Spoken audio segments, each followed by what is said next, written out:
Hey everyone, this is Tim from Your6 Studios. Today in this video, I'm going to show you how to connect your PS4 to your phone so you can use remote play. So if you are connected to the same internet, you can simply just connect on here with your phone. You should be able to detect your PS4, but otherwise go to settings and then go to where it says remote play connection settings. Make sure this is enabled on the top. Go to add devices right here.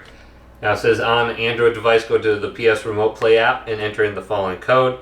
So you don't want to go to the main PlayStation app. So you can see I have the main PlayStation app right here. Go on over to the Google Play Store and get PS Remote Play and open this up and sign in with it. And then choose your PlayStation 4 when you log in with your account. And here is the code you can enter in manually right here. Just go to pair manually. Enter this code in on the screen. So let me do this, 386. 5019, and then go to pair. And it says something went wrong. Otherwise, I can just detect it just by connecting to the same internet. So this is probably why it's not working because it's already like registered or something. But you can find the code on the screen there. Otherwise, just try connecting if you have the same internet. And hopefully this video did indeed help you out. If it did, leave it a big thumbs up and subscribe to my channel down below.